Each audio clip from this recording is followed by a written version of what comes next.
services still that aren't fully integrated, and there's a lot of different personalities and different types of folks working across the different businesses.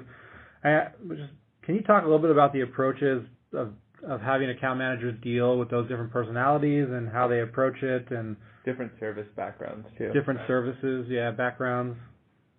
Yeah, well, first of all, Bechtel really doesn't grow by acquisition. They only grow by organic growth.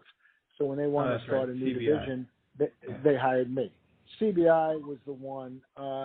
They dealt very poorly with that. Okay, when there was the old CBI, just tank division that I was head of and ran, very seamless and all. And we started getting all that and bringing in all the different types of brandings of different company, different drivers, and not bringing in one culture was very confusing for everybody. And now, as you know, CBI is now in the MDR into McDermott, so it doesn't go well. I will tell you, you'll struggle with that unless your company, again, I don't know who your company is. You can tell me. I mean, it's non-disclosure. I sign everything. But if you have a lot of acquisitions, and by the way, I think I know who you are just by talking to you, by a lot of acquisitions, if you don't bring one culture or keep the culture that you were successful on, there's too much infighting. And not everyone's on a different page, and everyone, like you said, the account manager's fighting with the operation guy, the sales. It just doesn't work.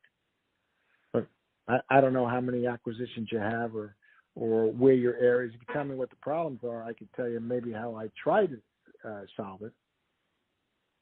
Yeah, I think it's just it goes back to the influencing requirement of this role, where you don't have responsibility, you need to influence, and you're influencing across a lot of different personalities and a lot of different interests, and so I think maybe it goes back to the personality of the person in the account manager role and how effective they are at influencing 100%. these groups. Yeah, 100%.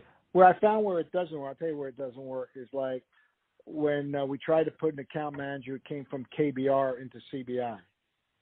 We made him. He was just off the wall. I mean, he was, he had a different mindset of how things should be done, and not listen to the way other things are being done, and say, well, no, it's KBR. So he's driving that theory, and the reward system in KBR was a different reward system, even though he was on the new reward system. You just don't understand it.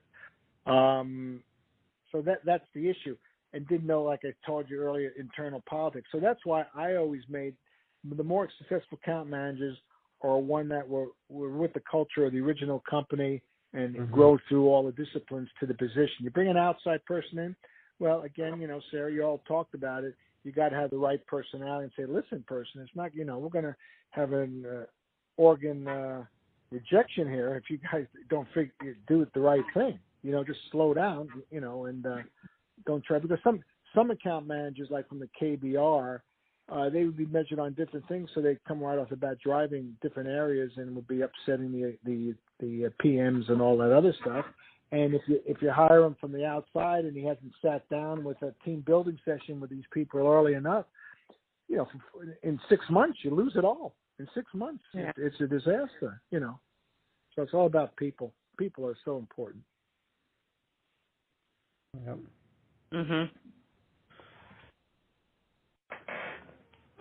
Well, this has been super helpful. Sarah, do you have any last couple of questions? No. Well, excellent, Ron. We do appreciate your time. We're going to think through this and again put together what we think is a recommendation of how to make this better. So if you're open to it in the next couple of weeks, we might circle back with you, ask for another call, and test some things. Yeah, that might be a good idea. Test some things. Again, I've seen what you're doing though is the world hunger of the sales department. I mean, everyone has gone through it, and you have a chance to make it right. But let me tell you, account management. My conclusion, I tell you, it's not the holy grail of what you think it is. Yeah. If someone told me you didn't have any account management, could you still get the same amount of work? 8 times out of 10, you probably could. So why are you spending all this money? But I've seen account manager with a smaller number work very effectively if they have direct reporting lines